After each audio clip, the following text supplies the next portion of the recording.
and they'll go into villages and murder the village. You know what I mean? Village. I do remember when the Kosovans come over. I had a few mates, actually made mates with them at school and that. I really enjoyed them. Some of the guys were awesome football players. Yeah. And they told me about what had happened. And I was, you got to remember, I'm only a young kid listening to your story. I'm like, what? Yeah. That you had bombs going off outside your house? Yeah.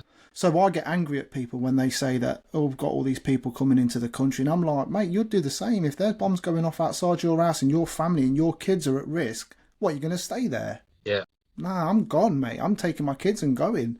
Yeah. I mean, like I said, look at me at the weekend when we come home early from holiday because of Storm Babette. I ain't having my kids out. Like, flee, go. Let's go. Let's get out of there. Yeah, let's get home and get safe. Yeah. So I always think to myself, when people are saying stuff like that in derogative terminology, saying, go back to your own country, I'm thinking, put yourself in their shoes and tell me you won't do the same. Hey guys, and welcome to today's show. On today's episode, we have Pete, who is suffering with PTSD, slowly getting over it. We've had a great chat, especially about his days on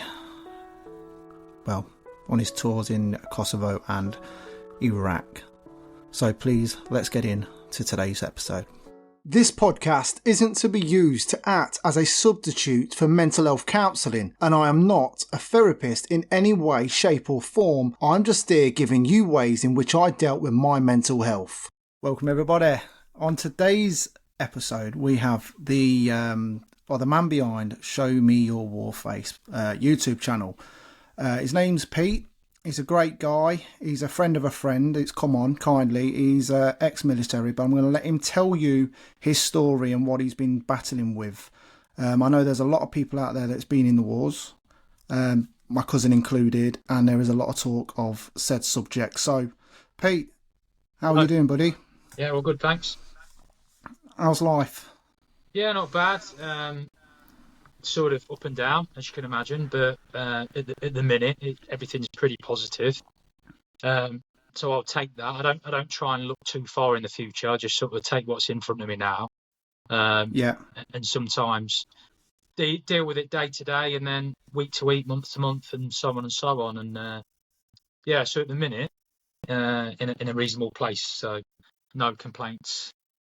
Yeah, you look quite happy as well. I've been watching your Instagram stories and stuff like that. You've been taking walks, quite early morning walks and that lot, and clearing your head, and then you're out on the motorbike as well. See that you've created a new little group, haven't you, with all your friends and that, doing this, what's it called, LA Leicestershire Riders? What's the name of it? It's Leicestershire Adventure Riders. It's basically just 4 mates. I mean, it was 3 mates at the start, and I was sort of like, I didn't have my motorbike license, so I was like, I was going to get involved. So spent an absolute fortune on learning how to ride a bike. But to be honest, it's something that I'd looked at for years, but never really committed to it. And that was just the excuse just to go out and get it done. It's good to get out, isn't it? Well, it's good to be with mates, isn't it, now and again, and just have a bit of a crack and don't really take things too seriously, have a bit of a laugh. And we've started to sort of put some episodes together on YouTube, which is quite funny, to be honest. We're trying to keep it a little bit light-hearted to start with. And just to feel part of something, part of a community is massive for me. I used to be part of running clubs and stuff like that, walking groups and all that kind of stuff. But since I moved over to Telford area, not really had much like that. So the motorbiking side of things has been kind of a huge deal for me, really. So it's a good crack.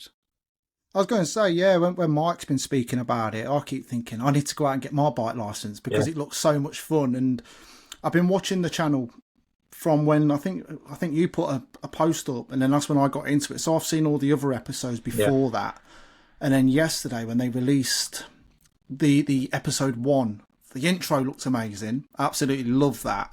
The drone footage was brilliant, and I love the little voice picks, and I found out how they do it. I won't tell the secret on here because I think Dell's very clever at what he's done there. I didn't realise how he'd done that, and I had a phone chat with Mike yesterday, basically telling him how good it is, and tell Dell how good it is, and big up Nilroy as well for doing the intro. But no, great episode. Anybody out there wants to get involved in that, do go head over to the YouTube channel. I've posted it on my YouTube channel anyway to go and check it out, and do follow it. The lads are, well, it's a bit of fun. They're having a good time. I'd class it as like a midlife crisis. Let's go out and do something. But you know exactly what? That's what we said. And it's brilliant because you're camping down there in all these little remote areas, and you're not really on the off-road type bikes neither, are you? You're on like Tigers and stuff like that, and you're going through all these walks, and it just looks amazing. I think it's great. Like you say, it's. I think it's important for everybody. I mean, this is something I'd probably come on to later on in the chat anyway, about sort of dealing with emotions, mental health, all that kind of stuff. We all need that little bit of a release. Where you're away from the serious side of life, work, families, all the tiny little stresses. You need to be able to just leave that somewhere and just go away and just be yourself and have a laugh, whatever that is. And as it is, the motorbiking is served that purpose. And it's quite funny because I've got probably the more off-road bike now. And the lads are on big, heavy bikes, and they're still chucking them down. Yeah, they're still chucking them down these green lanes. Fair play to them. You know what I mean? No, mate, it's brilliant. I did the same thing this morning. I needed to clear my head, so I took the dog down the canal and had a walk, gone to the pub, had a pint, and then come back. It was just nice just to clear the air, innit? If you know what I mean. Yeah. Just get amongst it, like. But no, I am enjoying what you guys are doing. It seems that it's helping you in a massive way, I'd imagine, as well, spending time with your friends as well, having that banter with them, getting to have a few chats and whatnots, and also going to see some picturesque places as well. So I imagine that's really good for your mental health. So definitely. You should get involved, mate. Bring the car down in a tent. You know what I mean? I have said yesterday. I says, look, let me boycott one of the episodes, and I'll be parked up with a load of goodie bags inside the back of the car, like food or whatever. Yeah. And meet you up on the top hill, and you're like, hey, what's Jammer doing here? And I'm like, hi guys. Yeah, here's some goodie bags. Yeah. Yeah. No. Look, it does look good. It does look good, and I'm quite excited about the future episodes that are coming up. But yeah, right. Your story, my man. Yeah. Where did it all start for you?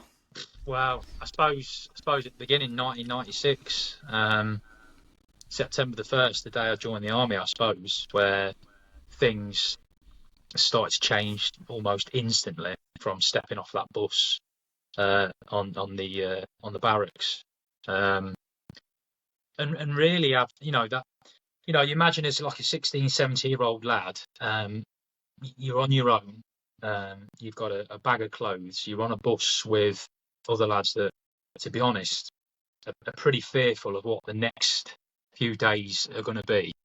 Yeah, can imagine. And then instantly, sort of coming off the bus and getting shouted at, and told to line up, on a line, getting told basically under no uncertain terms of what this is.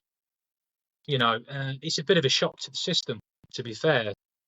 And I've told this story before. I'm sure Mike's probably heard it a few times as well. But the first time we got off the bus, you've got your bag. Some lads had suitcases or whatever. Yeah. But you stand on this line, and you call them staff. So it's the staff sort of shouts at the front, right, everyone lift up the bag, undo your bag and tip it upside down and empty the contents on the floor in front of you. So you do that and you're thinking, what's going on here? Do you know what I mean?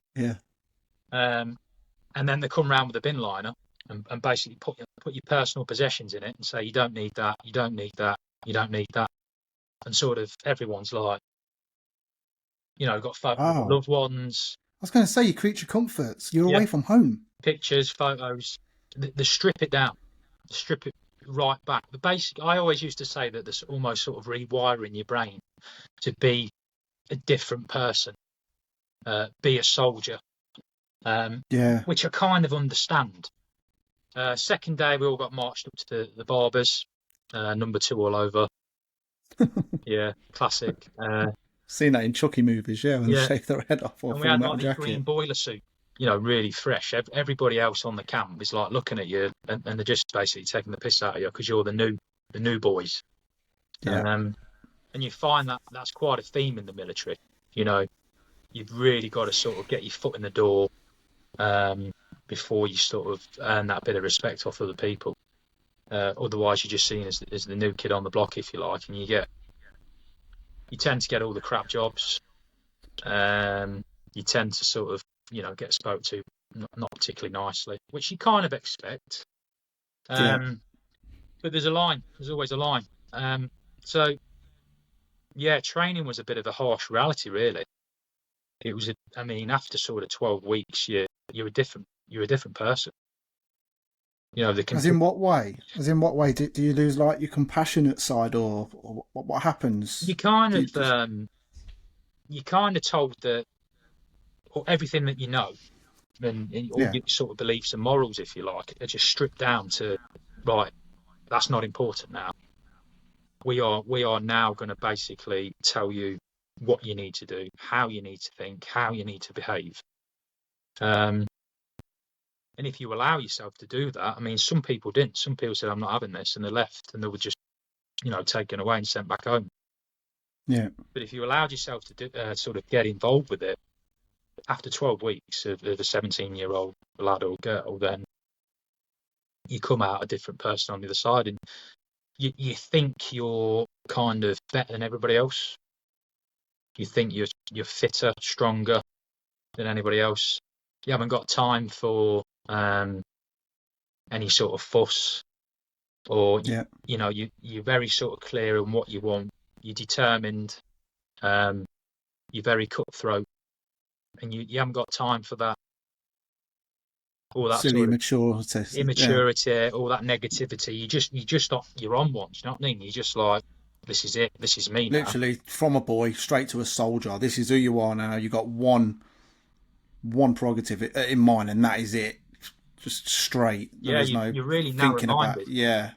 You know what I mean? A little bit like, And I kind of get it. I think you need that, especially if you're going in war zones and that. You can't be thinking about. Yeah. I think my mate Luke Morris, when he come on the other day, he was a Marine, and he said, because I asked him a question, did you get soft spots for any little families out there? Like poor families that were really suffering. Yeah. He says, you can't, Jermaine, you're not allowed. Because if you do, then that's on my head, and that can make me make a wrong mistake for one of my mates. True. He says, so you try not love anybody, except for the brothers behind you, because they're the ones that's going to keep you alive. He says, you've got to just turn off. And I was like, that's hard. It is, but during your basic training, obviously, then when you get posted to your regiment and stuff, the retuning your brain to think a certain way. One of our big roles was really, we wouldn't necessarily go in and do all the sort of frontline fighting, etc. But what we kind of did is picked up all the aftermath. So what you're experiencing is almost the aftermath of, well, especially in Iraq and Kosovo, is Milosevic in Kosovo, basically ethnic cleansing. You'd have towns that would have no men in it; they're just murdered.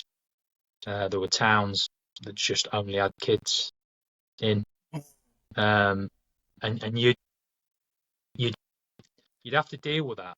And like what you've just said there, you couldn't really allow yourself to get connected to, especially the kids. But I tell you what, it still plays on my mind now. Some of these things that these kids, what they're about to go through.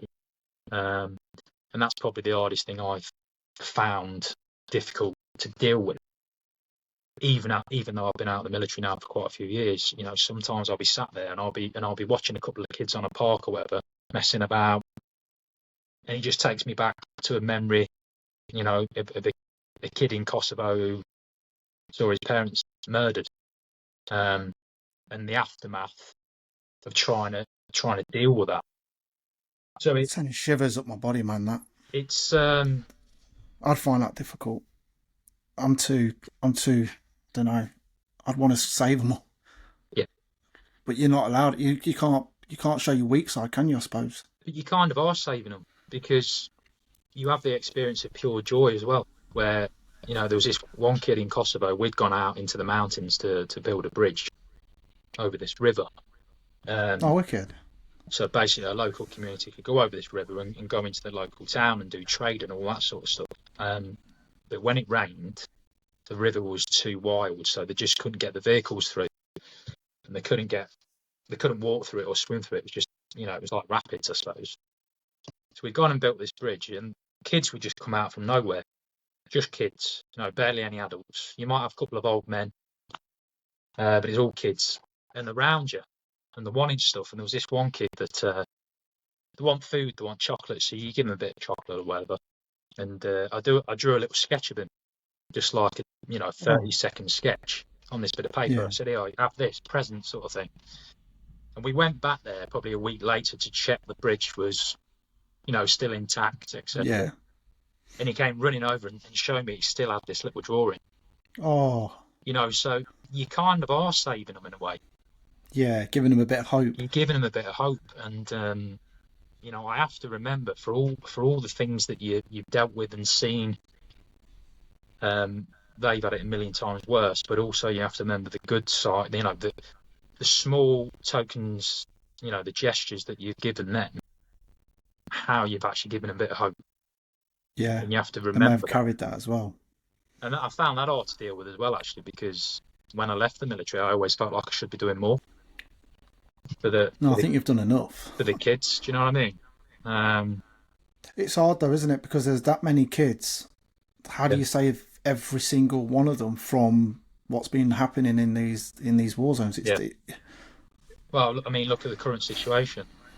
Yeah, it's gone mad in Gaza at the moment. I've been reading up on Israel and Gaza, and I've seen trucks are going in. And me being a truck driver, I'm not sure because I do food, so maybe I might get called up. I don't know to go over, but I don't even know why that's all started. I don't understand most of the things that happen and why they happen. The only thing I can ever think of in my head, it's just greed and money and power or something. It was kind of an eye opener. When we went out to Kosovo in '99, it felt very different to when we went out to Iraq in 2003. In what way? Iraq kind of felt a bit more about money, about the oil. Yeah. And obviously there was a lot of atrocities over there. But Kosovo kind of didn't feel like that. It kind of felt like it was just one man in his cabinet or whatever, making decisions based on just what they wanted. They'd just go, let's go and do this today. And they'll go into villages and murder the village. You know what I mean? I do remember when the Kosovans come over. I had a few mates, actually made mates with them at school and that. I really enjoyed them. Two of the guys were awesome football players. Yeah. And they told me about what had happened. And I was, you got to remember, I'm only a young kid listening to you storm. I'm like, what? Yeah. That you had bombs going off outside your house. Yeah. So I get angry at people when they say that, we've got all these people coming into the country. And I'm like, mate, you'd do the same. If there's bombs going off outside your house and your family and your kids are at risk, what, you're going to stay there? Yeah. Nah, I'm gone, mate. I'm taking my kids and going. Yeah. I mean, like I said, look at me at the weekend when we come home early from holiday because of Storm Babette. I ain't having my kids out, but flee, go. Let's go. Let's get out of there. Yeah, let's get home and get safe. Yeah. So I always think to myself, when people are saying stuff like that in derogative terminology, saying, go back to your own country, I'm thinking, put yourself in their shoes and tell me you would do the same. I find that a lot of people don't do that. They don't actually stop and think about what that person or family have gone through. And I know there's some bad stories and some bad press, but if you've got kids, or even if you've not got kids, like you've just said, you're waking up and there's conflict on your doorstep, there's bombs going off, there's gunfire. If you've got an opportunity to be somewhere safe, we'd all choose that. 100%. So when people just sort of spout off and go, go home and all this sort of stuff, it's like, just try and educate yourself a little bit. Yeah. And just think about what you're saying. And I always, because I teach carpentry at a college in Shrewsbury. Wicked. And sometimes you come up with these debates, and I completely turned it on its head, and I sort of said to them, look, right, forget what's going on right now. I said, you're walking down the road, somebody's been hit by a car in the road, what do you do? And everybody put their hand up and said, I'll go over and see if they're okay. And I went, I just want that to sink in a minute. Yeah. You know, and think about, now apply that to the bigger picture. Yeah. You know, people need help and support. I think what it is here with Western society is we've got it too easy. We've had it so easy. I know a lot of us moan, oh, we've got to work to earn money. This, but when you actually look at it, we've got fresh water on a day-to-day basis. We've got gas, electric, roof over our head made out of brick and tiles for the roof. We've got cars. We've got ambulance services, police service, fires. We have got literally everything at our doorstep, to the point where people are now panicking if they forget the phone at home. Yeah. But these people have nothing to their name, and that little boy you gave that picture to, that was perhaps his most prized possession of that day, and thinking, you know what, look what I've got. And he'll perhaps hold on to that until he's a granddad, if he makes it to it, hopefully he does. And he could pass it down to his own grandkids and say, you know what, a British soldier gave me that. Yeah, you don't know. And that will give respect then to the future generations of soldiers going through their town. They're good guys. It's kind of strange, and I think when I did leave the military, sometimes I used to go up to Leicester City town centre, and I used to sit there, and I'd sit on a bench, and I'd get so angry of what I was seeing and what I was hearing, and the behaviour from people. It's a different period in my life, but I used to really deal with. I used to get angry a lot. Do you know what I mean? I'd get so wound up that it was having a real sort of detrimental impact on me as a person, and I couldn't see past the emotion of anger. Yeah, and it was all based on what we're talking about, really. People behaving for granted, poorly, and taking things for granted. And I think, hold on a minute, like you've just said, these people haven't got nothing. And one thing that I think sort of hit home was actually that the people with less seem to be happier. Yeah, I've heard this. I have heard this. I forget, there was an interview. It was like a documentary on TV, and I forget who it was who went out there, but they went out to like Cambodia, and they saw these little kids wearing absolutely nothing, having fun at a scrapyard. And the little kid, he popped down, had a poo on the floor, and then carried on running. And he said, I've never seen a smile so wide on a child who was living in absolute death. I don't know if it was Stephen Bartlett. It might have been Stephen Bartlett who went out there, and he couldn't believe it. And it's true. I think if you're surrounding yourself by materialistic stuff, you're always going to want more. You're going to want more, and I've been stuck in that trap plenty of times. I get angry at some people. You know, I've got anger issues or whatever, and I'm trying to deal with that. I'm going on to my it starts on the 14th of November. My CBT. Yeah. So hopefully we can get that stress level down, and hopefully I can stop thinking about other people's opinions, kind of thing, and just focus on myself. Yeah. But we've got everything when you look at it. Mm. We have got everything. We shouldn't. I mean, I even say to my kids when they don't eat the dinner, I'm like, there's kids in Africa, mate, that don't eat. Can you at least eat it? At least appreciate the food you've got, because not everybody in the world has that luxury. Yeah. You know. Yeah, it can lead you up a false sense, though, in a way, because since I've opened up to myself and I've started, and I mean, I've not actually done a YouTube episode for quite a while, but I'm just starting to think about how I can put more stuff on there to support the people. Yeah. So I'm just sort of thinking about ideas of doing that. And one thing that I've realised is that everything's relative. You know, just because you've got a house, you've got central heating, you've got a car and all the rest of it, doesn't mean that your issues and problems and emotions are less important. So it's sort of comparative, because it's a completely different lifestyle to what people in, I suppose, third world countries are going through. So if they don't know any different, they're born into it. They don't know any different, do they? Sometimes we can sort of go down that route of, at least you've got food, or at least this, or at least that. And I'm not saying all about the people moaning about stuff. That there's genuine people who have issues, and all they actually need is somebody for them to listen to what they're saying and talk it through. Yeah. It's that's what this is about. This podcast is what it was made for. It was made not only for other people, but mainly it's for me. Yeah. It was for me. It was talking, and my mental health has got so much better since starting this because I'm chatting to people. Good. Getting things off my chest, and it's nice to know that I'm not the only one that does suffer with these things. And when I'm speaking to people, they're relating to it, and then they're saying something, then I'm relating to what they're saying, and we just help each other out as like a little community. That's it. Kind of thing. I mean, it's very small at the minute. I ain't got many listeners on here at the moment, but I'm not going to quit. Mike keeps telling me don't quit. Keep going, Jay. Keep going. And that's what I keep doing. You've got to. You've got to. Because I think my YouTube channel has got something like 76 subscribers. We're talking small numbers, but it's not about subscribers for me. It's about if there's somebody that's popped upon the video and go, you got a guy here who's showing his vulnerability and he's talking through his emotions and his experiences. So that encourages that person to then go, well, maybe I need to go and speak to somebody about it. Exactly. And that's it. Exactly. That is it. It's not for my own sort of, Peter showing you what. It's solely just, originally, like you've just said, exactly the same, to help me, but also people. Help those in silence, I suppose. Suffering, yeah. Exactly. That's what I said to Mike. I said, look, if this can help one person, just one, it's done its job. Yeah, exactly. It's done its job. But wow. So how many tours have you done, and what sort of things have you seen? What sort of things have caused your kind of triggers and that?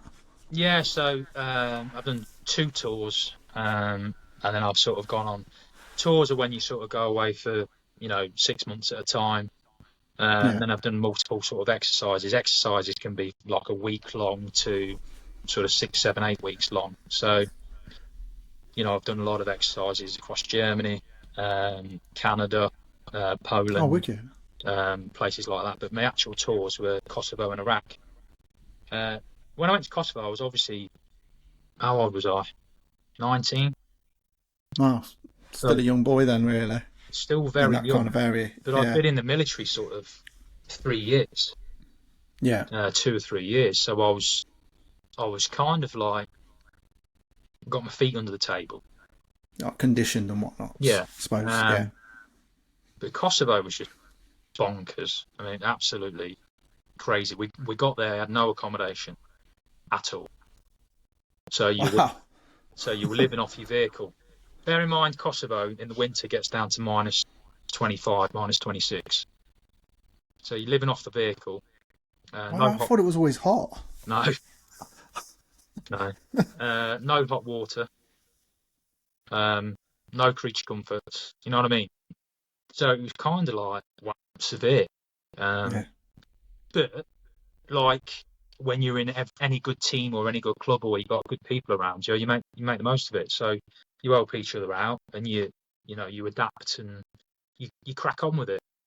And very quickly you realise that all that didn't actually matter because you were there to offer support for communities, for kids, to try and have a bit of hope at the end of the day. But there were a lot of triggers out there. Like I said, it was kind of different to Iraq. Kosovo just felt like a country that was an absolute mess. There were no organisation. There were graves, graves everywhere, recent graves, because like I say, this Milosevic had gone in and done what he did. There were stories, there was nothing was tidy, do you know what I mean? The broken down vehicles, smashed up buildings everywhere. Everything was peppered with bullet holes. It must have been scary for a 19-year-old going through that in the cold as well, trying to survive, watching your back. Number one, how do you get in your sleep? Number two, is there any diseases that are now coming around due to the coldness and the illness? You got nowhere really to live. What's happening there? I'd like to say that the kit that we were issued were fantastic, but it weren't. It was crap, to be fair. It wasn't long before we got moved off the vehicle and we had these canvas tents, sort of like a 12-foot canvas tent. To be honest, canvas in minus 20 odd, you just freeze it, so it wasn't good. And then it was probably a month or 6 weeks later, we got these diesel heaters. So you managed to get a bit of warmth. But like you say, you had people around you that were going through the same thing. So you club together and you make the best out of a bad situation. You soon realise that, because you're going off camp quite a lot to do all these little tasks, and it was generally supporting communities and, you know, dealing with some not too savoury things. And you'd listen and you'd hear the stories. And every time you went out, you were kind of scared because you didn't really know what you were facing. Whereas Iraq, it almost felt to me like it was a country that had been at war. There was, you know, you go through some villages and you on your tanks and your vehicles, and you would feel the sort of what's the word I'm looking for? You'd sort of feel on edge because there was a lot of sort of commotion from the local people, because some of them disliked the military, disliked the Americans, disliked the British. So you'd often see, you know, flags burning, you know, all this stuff you see on the news. You'd see it all. So you're heightened. You're at a heightened state, and you're on edge. And every tiny little thing you're analysing, you're scanning. And you'd see a lot more. You know, there were mines everywhere in Iraq. Anti-tank mines, anti-personnel mines. There were weapons dumps. I mean, we had to clear out, I think it was 4 hangars, like an aircraft hangar-sized building underground that Saddam Hussein had basically stored his munitions in, and packed the rafters with anything you can imagine: anti-aircraft missiles, explosives, mines, you name it. And it was like, you can remember Indiana Jones, where he goes into like that hangar and there's just like crates of stuff. Yeah. It was like that, just rammed, absolutely rammed. And a lot of the munitions were either American or French. So who sold it on? Well, fully, you know what I mean? The 2003 Iraq War, the French didn't get involved with. And I thought, there's a lot of, ammunition there that's basically stamped up with the French stuff on it. The French stuff. So where does the UN come into all this? Because aren't they supposed to be saying who can and who can't? Well, I think I would get confused with that as well, with like the war in Russia and Ukraine at the moment, because I don't know how the story goes, but apparently where Ukraine is, that was actually Turkish land, and then it was given over, and then now Russia won it back. I think it's quite... Number one question, Pete. That's Russia, that's Ukraine, that's France, that's England. It's all of us. We're human beings. It's a human place that we populate. It'd be nice to think you could just... the freedom of movement, you know what I mean? Yeah. But it's not. People, you know, go down the old grandfather right, you know, type thing, where they just think they've got rights to something. Yeah. It's complicated, but all I know that, you know, in all these countries, and probably our own country as well, there's things that are hidden. And there's ththings that are hidden from the general public. Yeah, we hear things, don't we? And this ammunition dump, if you like, was certainly hidden. It was a war zone. Do you know what I mean? You'd have anti-aircraft guns that were just at the side of the road. You know, we had to blow the turrets on a load of T-65 tanks that didn't move, but they were like firing positions for the Iraqis. Yeah. And we just had to go in and basically, you know, because we specialised in explosives, and we had to blow the turrets and blow the barrels so they couldn't be used. And, you know, you'd be driving along the road and there'd be mines on the road. You know, you'd have kids coming along with like these little parts of bomblets, you know, which basically the Americans had scattered over, you know, miles of, you know, Iraq countryside to stop the enemy forces going into those areas. Now, that's farmland. Kids were going on picking these things up. You know, we had a guy who came as he had a massive tray of all these tiny bomblets. You know, the old little tiny little Coke cans. Yeah. That kind of size. You used to get from Woolworths. Yeah. The little ones. Yeah. That kind of size. And basically was the missile would come over, it'd explode, and it'd spread all these little bomblets. And most of them, like a barbarian bomb kind of thing. Yeah, but what it was, most of them would go off in the air or when they hit the deck. But what it was basically the blanket drop these to stop people going into that area. So it's more of a prevention of movement, if you know what I mean. Just like a carpet of bombs kind of thing, yeah. So these things were tiny, and there were kids picking them up. And this farmer came to us with a massive tray with must have been 150 in there. Right, yeah. And tried to give them to us. You know what I mean? To destroy or whatever, yeah. You got your rifle in his face, basically saying stop. You know, and this guy's speaking in his his native language. Yeah. And we're pointing at him saying, put him down. Yeah, because they could go off at any moment. You're putting us all at danger, including yourself, kind of thing. Imagine the fear. He's got kids playing on his land, and you've got all these bomblets. I mean, it's in Iraq. One thing that I still deal with to this day was seeing kids with like half a leg and stuff, and they're trud on one of these things, and and obviously the hospital side of things is there, but it's not what we've got. Yeah. And you basically see them strapped up and hobbling it's around. Bleeding out. Mate. And you just like it's crazy, mate. It's crazy. That's too much, that is. Yeah. That's too much. I mean, even just putting it on the farmland where the kids are, you're not only messing with the kids as well, but you're also messing with the food supplies now as well. Because if that is a farming land that's growing produce, that's all being... And for what? I understand what the Americans were trying to do. Sometimes I don't know if they do it in the right way. And I think it's guys like you that are on the ground that are dealing with that aftermath. It does a lot to your mentality, so to speak. Because you're seeing the aftermath of that. Whereas you've got some guy sat in an office. We know all the great leaders that start these wars. They never get close to a zone. It's all the other guys. Go and fix that for me. Yeah. And do they ever think of people like you that are there at ground zero, right next to it, guns going off, bombs going off? Personally, I'd shit myself. I'd literally be crying, but I'd be like, I don't want to do this. This is too much for me. But don't forget, you'd have gone through a period of training so you were acclimatised to it, and then you'd have had other training. So it's not for everybody. And as a young lad who probably was looking for a role model at that age, you allow yourself to become, a soldier. A few lads that left were lads that were a bit more mature, who were probably lived the life a little bit outside of, gone to work and all that kind of stuff, and had girlfriends and stuff. But when you're sort of 16, 17, you might not behind the ear kind of thing, you might not have done a lot of that. So you've allowed yourself to use the people that train you as role models, and allowed yourself to go, this is who I am now. Yeah.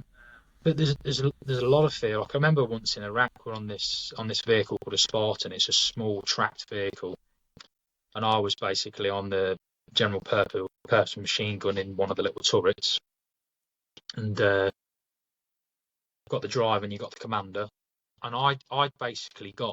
I wasn't part of that vehicle, but it was my birthday, so I said to the troop commander, "Can I come out with you guys? I'll get on the machine gun.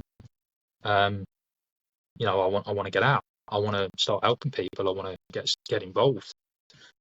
And we'd gone through this town, and there was a little crossing where the Americans were based, and there was a shower there, and there was like supplies there and stuff like that. And we had to relay some information, but there was also an opportunity to go and have a hot shower. You know what I mean?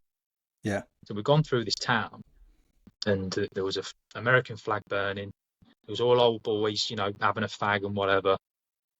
And you felt the tension in the air. And I spotted this guy in the corner, because obviously you're so vigilant, you're hyper vigilant, you're scanning all the time. And I saw this guy in the corner, and he sort of looked at me, and he slowly just started to walk. So I've sort of said on the radio, guys, I've got a guy approaching the vehicle from the right hand side. And he's slowly walking towards us, and he gets right up, and I've sort of put the gun round, and I'm ready to sort of say, go away. Yeah. And he's put his hand in his pocket, and I can still remember how I feel now. I'm going to have to shoot this man. Yeah. This innocent man. Somebody's dad. And you constantly, although you sort of get trained to not think like that, within that millisecond of thought, I'm just thinking, I'm going to have to pull the trigger on this guy. And he's put his hand in his pocket, and he's probably 6 foot away from me now. Puts his hand in his pocket, looks me dead in the eye. And I honestly thought it was going to be a grenade or something. It was just going to throw it. What else are you to think, though? So I think the same. I've got my finger on the trigger and I'm ready to, like, you know, kill this guy. And he threw something, and it was a bit of tissue. That was it. It was a bit of tissue. And I was like, wow. That reminded me of that moment in American Sniper when he didn't know whether to pull the trigger on the kid. Mm. That's what that just reminded me of, that. You imagine, I often think about that and think, if I'd have killed this guy based on what? Do you know what I mean? Because there's rules of engagement. Yeah. So if I'd have killed this guy, what would be the reasoning for me to have killed him? Because he was walking towards me with his hand in his pocket. But you see, the next step then is when he removes his hand from his pocket and he's got something in his hand and he's doing that. Is that a point then to go, I need to shoot this guy? Yeah, to make that decision, that's hard. And I think to myself, the guys that are on the front line make those decisions constantly, which is a complete different kind of pressure. And we deal with the aftermath, the fallout of it all. And obviously there's very different types of trauma. And mine centres towards the kids, really, and what they've had to go through. Yeah. And that was a lot more apparent in Iraq than it was in Kosovo. Kosovo impacted me massively, but I don't think I was quite prepared to feel like every day you're in a war zone. Yeah. And every was that your first proper tour then, that one? Well, Kosovo was a proper tour, but it just felt different. Iraq felt like you were at war, and every decision was based on, you know, we had to go and search this farm because we thought there was some chemicals being stored there, because we kept seeing this vehicle drop off massive drums. A bit like, I suppose, the big massive oil drums to this farm. And over the course of about 2 weeks, literally every day, certain time, 2 or 3 barrels. So we were like, right, we need to go and search it. Yeah. So we've sort of had a brief going into it and saying, right, we don't know what's there. We don't know whether there's enemy forces there. We don't know. So you heightened, you know, you've got all your rifles made, you're ready, you heightened, you talk through it, you make a plan. Yeah. And you go in there and you go in hard and you're kicking doors through and all that kind of stuff. Can't catch them off guard, I suppose. And we went in there, and I can remember we've gone in very aggressive. We've got our rifles up, we're sort of pointing, the rifles rounds, as you'd imagine, going into a built-up area. You've got a certain way to do it. So we've gone in and done it tactically, as you taught to do. And I can remember going in this bedroom, and it was like a concrete floor with like straw and dust on it. There was like a bed, like a double bed that was like mackled together with bits of timber, and like a thin blanket. There were like thin bits of material at the window, no glass in it. And then in the corner was a crib made out of reinforcement bar and wire, and the mattress was a cornflakes box. You're joking. And I was just like, we're coming here aggressive, and these people have got nothing. So anyway, we found all these barrels, and you know what it was? It was seed. Oh, Just been dropping seed off to the plant. That's it.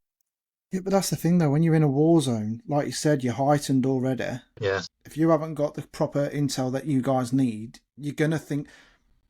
See, in life, I've always worked on risk assessment, as I imagine you guys do a risk assessment on everything you do. Right, what's the chances of that happening? Yeah. And in a war zone, I imagine everything's 10. Well, what's in that barrels? Is it plutonium? Is it bomb-making stuff? What's in there? Yeah. And unfortunately, in those situations, I imagine you've got to think of the worst thing possible. Yeah. I mean, that guy's walked over to you as well with the tissue. Surely he knows what he's just done there could get him killed. I think I wouldn't go to a soldier and look him in the eye and go reach in my pocket. I wouldn't do that to a police officer, because he's going to automatically think, well, what are you going for, mate? Yeah. You got a weapon. Exactly. It's stupid to put yourself in that situation. And I think that could have ended very differently. Yeah. And bear in mind, in our section, we had a lad who was 18.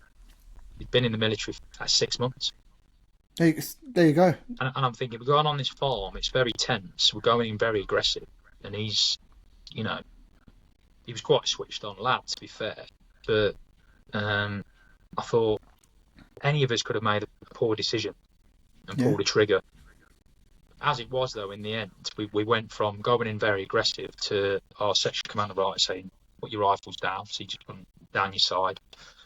We invited them out, and there was a big family, and all the old women, the grandmas, if you like, were just going mad, going nuts, shouting at us, and we're like, Jesus Christ, what can we do? So we got everybody outside, and section commander Jack, he was like a proper Glaswegian bloke, like hard as nails, very small, but just proper Mr. Angry, but but straight down the line, spot on. Do you know what I mean? And he went, right, get to the vehicle, get as much water, as much chocolate as you can, and we'll give it to him and just say, look, it's our job. Compensation, we apologise. And the kids have gone from screaming, crying, thinking that, you know, the mum and dad's going to be killed, to here's some fresh water that they've never had before, and some chocolate. And chocolates. And I just think, from your best friends. What has their life been for them to be fearful of their life? Thinking, I just thought that must have been their life under Saddam Hussein's rule must have been very difficult, very difficult. And all of it impacts you as a person. And that's what I was going to say. How has all this impacted you? So from going in and what you've seen now, what's been the major, what's the impact on you and what's it done? I obviously know, but for the listeners out there, what is the biggest impact there? I think the impact with some of the experience that I've mentioned, and there's probably loads of others as well. You know, I felt responsible. I felt angry at the world, and I felt like I should have just been there all the time. I felt responsible. Not only towards other people who are going out to war zones and doing their bit, but to the kids and the families that have got no choice. And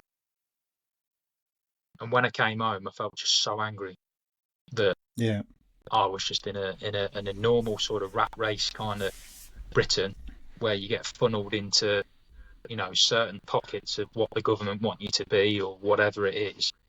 And I was just so angry.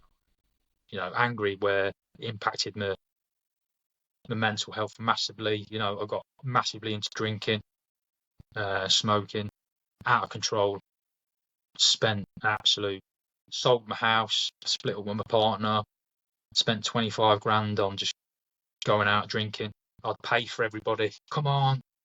You know, everybody used to love me because I had money in my pocket and I was just giving them money to get drunk. When you'd find yourself in Leicester City Centre by the clock tower on a bench about 4 a.m, you know, waking up, you know, being asleep on your own, you think that's got to be hard. You're thinking to yourself, I'm in a bad place here. So the anger is never going to go away. It's just how I manage it. Yeah, the management of it, It's the management side of things, and I think I'm starting to get a grasp of how to manage it, even if it is removing yourself from a situation. Yeah. Even if it is saying to your partner, I just need to go 5 minutes. You know, whatever it is, just some sort of strategy you can put in place to escape that emotion of anger. Yeah. Deal with it on your own, because it impacts everybody else around you, and that then becomes difficult for other people as well. Yeah, so, it's I'm learning, always learning. It never goes away. It's just how to manage it. And I always just I threw myself into a lot of running, which I thought. You just done a marathon, didn't you? I've done a few marathons, and I've done an ultra, and I've done a half marathon recently, just to give me a bit of focus. But I found with running, especially during lockdown, because I was sort of in therapy before lockdown, and then lockdown happened, and the therapist said, we're going to have to do it on the phone now. And it just I needed to go somewhere and see a physical person rather than just a voice on a phone. So I just didn't deal with it. So I just sort of said, look, we need to stop this. So I thought, right, I'm going to go and run. I'm going to go and run. And I used to run 40 miles a week. And I can remember it's on one of my YouTube channel episodes, actually. I used to run across this bridge. And it was like a motorway bridge. And what I was doing is actually the running, because I had so much time to think about all these things that have happened. I'd almost overanalyze myself, and then I'd start questioning myself. Then I'd start going, is there an alternative, actually? Is it just to, jump off the bridge? And you're constantly going through this battle, and you get sort of caught. I suppose it's kind of like when you're addicted to drugs or alcohol, you become almost addicted to a certain feeling. So I was constantly running across this bridge and having this mental torment with myself. And it got to a point where I'm stood at the bridge looking at the traffic going, I could just jump off it. And that's it, done. Yeah, not a good place. So that was probably my lowest point, to be honest. And then I helped my brother out on a job at his house. And he actually rang my dad up. Now, mine and my dad's relationship's been very up and down over the years. We're probably the closest we've ever been now. But he rang my dad up and said, I think you need to give Peter a bit of a shout. I think he's in a bad place. So my dad rang me up. He's very to the point. Right, what's up? And I was like, a bit dismissive. He says, you need to contact somebody. So I said, I think you're right. And then I just contacted the British Legion. Yeah. Within a few days, I've got 2 guys around my house.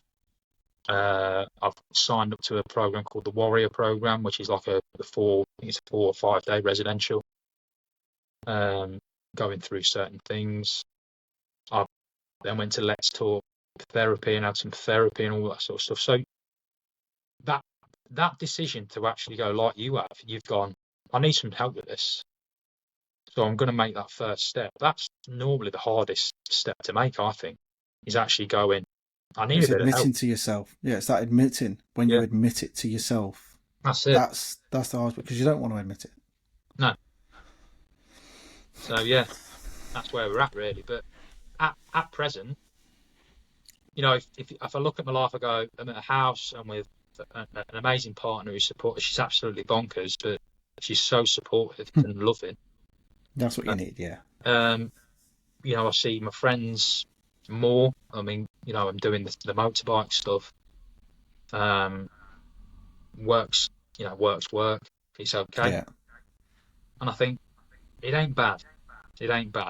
But I sort of want to do more, and I'm glad this podcast came around, really, because when I first started, I was doing quite a few podcasts. Some of them were great, some of them not so much. But when Mike mentioned it, I said I need to get back into that, because like we've said, somebody listens to it and goes, yeah, I need to make that step. Yeah, like you say. So especially with men as well, we don't talk. We keep a lot of stuff bottled up. Yeah, there's that pretense when you're younger. Boys don't cry. Yeah, boys ain't allowed to have issues, and you look around and you look at people, and I always hear, my granddad was a strong bloke, he never once moaned. And I'm like, well, why am I moaning then? Yeah, what's up with me? What? Yeah. Because I'm like, well, there's a problem with me then. There's something wrong with me. Yeah. There's got to be. I mean, I tried to run in during lockdown with Mike. He got me into running, but I suffered from a shin splint. I just couldn't do it. I tried my best and I couldn't do it. My missus bought me all the gear, all these fancy trainers and calf sort of tight things. Yeah. I just couldn't do it. So then I got into riding a bike. Yeah, I enjoyed it, but it was just, I don't know. I felt like I just felt more scared riding a bike. I felt more vulnerable on the road. Yeah. Really vulnerable. I think I've started gym. So I think sometimes as well is running and cycling, you're sort of kind of isolated unless you become part of a club. You're on your own, and that can be a good thing, but sometimes you need other people around you. Yeah, I find I need to. I struggle a lot when it's fitness thing on my own. Like in the gym, I struggle. I lose motivation. I need somebody to give me that kick up the arse and say, come on, let's go gym. Yeah. because I don't know, I just lose interest really fast in things, because I'm very similar to Mike in the way that I need to be doing something. I can't sit still, whether it's podcasting, whether it's singing, whether it's flying my drone. I got my drone off Mike. I bought that off Mike. Yeah, good bit of kit. Yeah, I love it. So I'm always into different things. My missus always has a go at me for it. Can't you just stick to one thing? Yeah. No.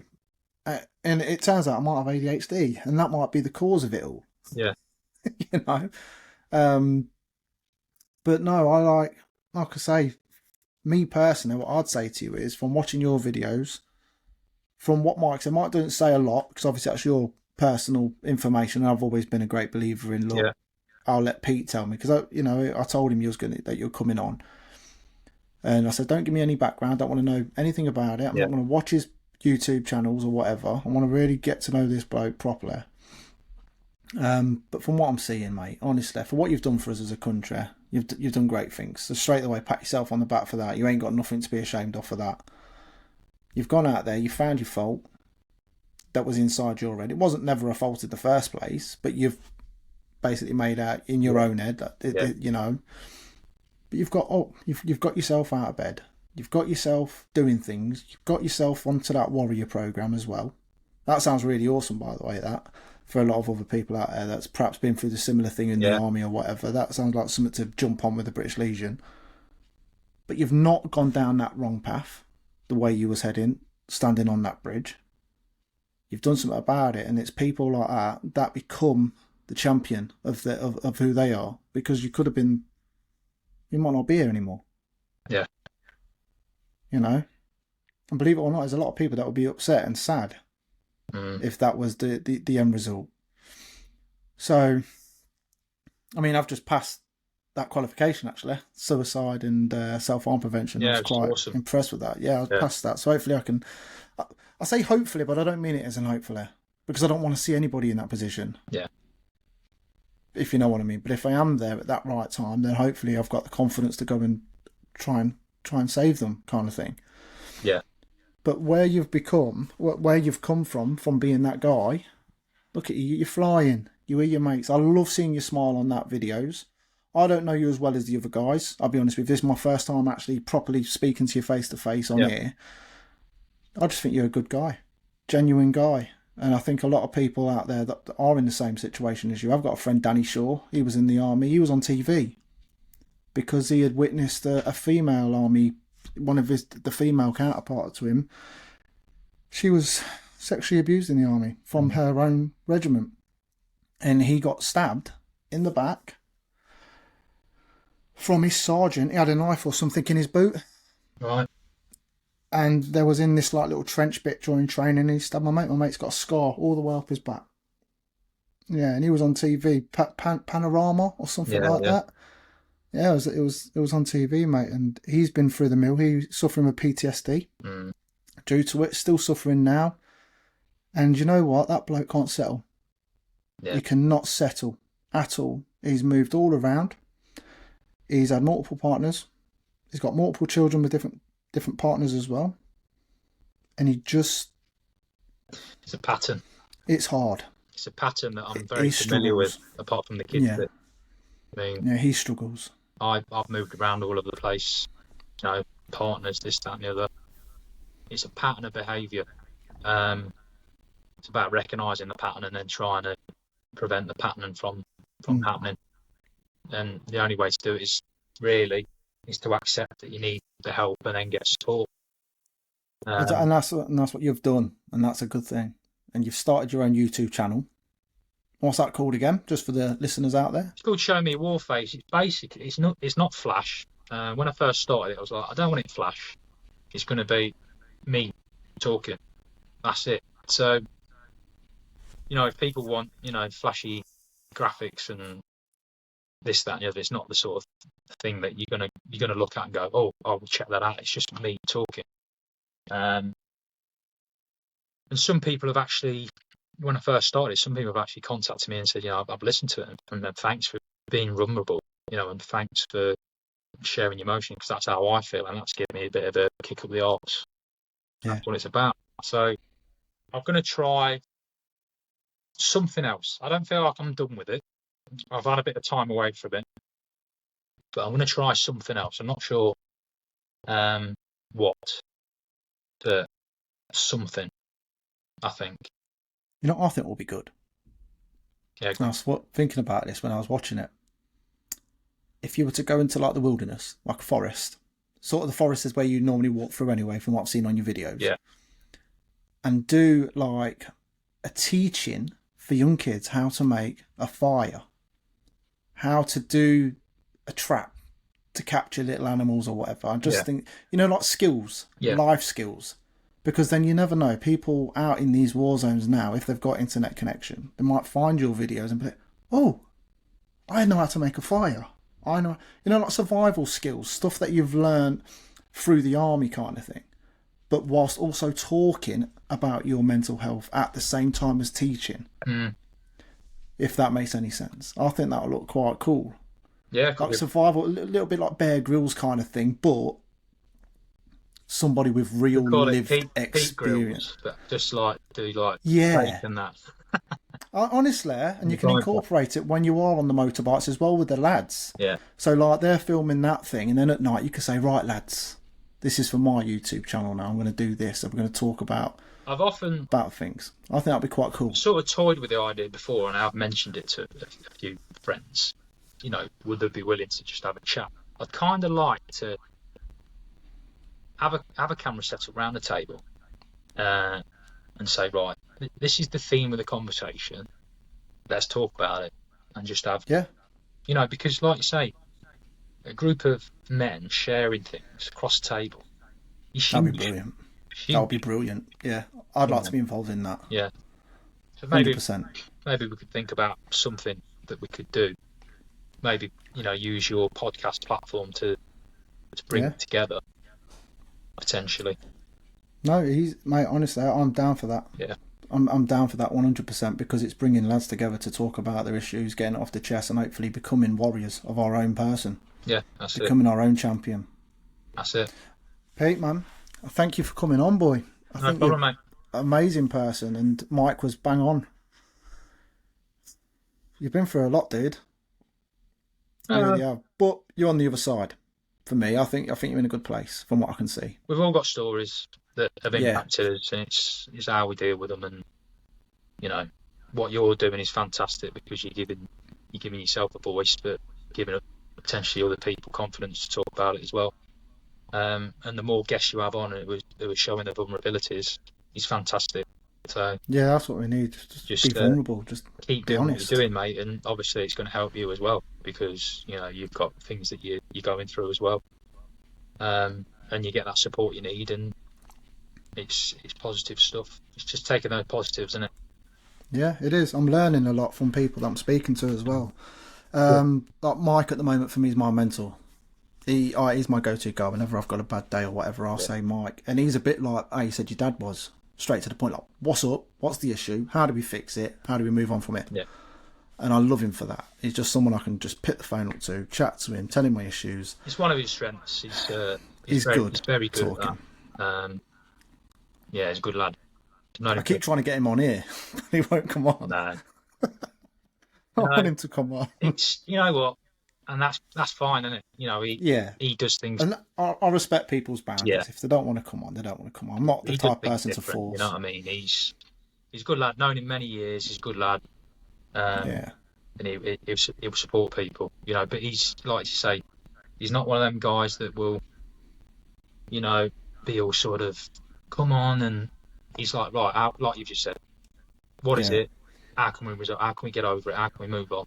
And sometimes, especially as a bloke, that's what you need. You need someone to pick you up and go, right, come on, let's go. Yeah, I always say he comes across as militant. He's very soldier orientated. And I know he was in the TA and whatnot, so I'm not sure if that's passed through, but... He was like that when he was in kids. Was it? Yeah. Which is a brilliant trait to have, because if he wasn't like that, he wouldn't be the Mike he is today, would it? Exactly. He's a good guy, and there's, you know, the other guys, Neil Roy, great guy as well, and Dell, exactly the same, really, just good people.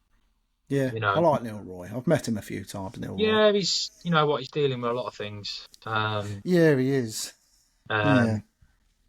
And at the end of the day, we've got to be a friend and support him with whatever it is that he's going through. And that's important as well. You know, when you allow yourself to accept what's gone on and you're trying to make yourself a better person, it actually impacts in a positive way your relationships with others as well. Yeah, it does. Because you're showing more support to them. You've got maybe more tolerance to go, you know, I'm going to check in with you once in a while. I'm going to make sure you're all right. Yeah. And that's what it's about. So that's one of my sayings, mate. Honestly, it's called phone roulette, and you literally just send a text and just flick up your phone and whatever name it lands on, send them a text. How you doing today? You're all right. It could be someone you've not spoke to in years, out of the blue for them, but they've been like, oh bloody hell, that could make their day. Yeah, that's it. That's good. But yeah, no, everybody in your group are doing fantastic things. I'm going to continue watching the videos. Hopefully you get back to doing some of your Show Me War Face as well. Yeah. Well, that's the next step, I think. Well, I might start doing live videos on Instagram. If you're ever available for them, I might be able to pop you in the video. We can have a chat, or even with the LA, with the riders as well, and pop in and seeing how they're all getting on. Yeah, because I've not done any live videos yet, but done a few. Obviously, it's the connection thing that's the main thing. But yeah, just sort of let me know. I'm always like I say, I want to start doing a bit more. I used to do a lot of that probably a year ago. Not so much since. I want to start getting back into it and let's get you back into it. Yeah, and give a bit more Let's support. Get you back into it. So yeah, that'd be great. Yeah, well, I'll perhaps be doing it when I'm doing walks or whatever. Yeah. And then we can jump on the walk or whatever and have a little chat. You never know, there might be somebody else out there who's like, you know what, I'm going to go out for a walk today. Yeah. I'm going to clear my head. I'm going to watch this live. Well, in fact, I might even join. When I lived in Gloucester, I actually started up a walking group. Oh, wicked. What was it called? I think it was Show Me Your Mental Health. And it was basically, I put it on, created a Facebook group and just sort of said, I'm meeting here. Anyone wants to come along, come for a walk. There's a guy in Telford who's got walks. He's got about 7 different locations now, and he has a walk leader, and it's predominantly men that just go and have a walk, go and have a chat, they go and have a cup of tea, coffee, a beer. Yeah. And that's kind of good when you get involved with that side of things. It takes a bit of organising. It starts off small, but it grows, and it's just a load of blokes having a chat and going for a couple of mile walk. Yeah. And then finding out that you relate with each other in certain ways as well, and you might even find a friend for life. Someone who's going to have your back. Wow. Well, Pete, it's been brilliant having you on the show, mate. Time's obviously caught up with us. I think you need to go, didn't you, at 1:30? Yeah, well, I'm waiting for my missus to get back, actually, and then we will go. She said she'd be back at 1:30, but never mind. Well, I would like to thank you for coming on to this episode today. It's been an amazing chat. Shocking story as well, especially with some of the stuff that you've said, so I can understand why you've gone through what you've gone through. But yeah, just a massive shout out for you to coming on the show. Appreciate you for joining my podcast, coming on, and yeah, it's been brilliant, mate. It's been absolutely brilliant having you on. No, I appreciate your time, mate, and inviting me on. It's been great. Nice to meet you. Oh, thank you, and you, pal. Is there anything you want to shout out? Any platforms you want any of the listeners to come over and join you at, or? Well, just go and check out Leicestershire Adventure Riders if you want a bit of a laugh, or lads on motorbikes. That's it, really. Just everyone's have a good day. You know what I mean? Yeah. Work it out. So yeah, you go through quite nice places as well, don't you, on the bikes? Oh yeah, great. Peak Districts episode 1. People, honestly, just watch it and you'll understand just how good it is. Good stuff. It's good stuff. All right, mate. All right, guys. Thanks so much for your time. And you, buddy. You take care. And you, buddy. Thanks. Cheers. Bye. Bye. Bye.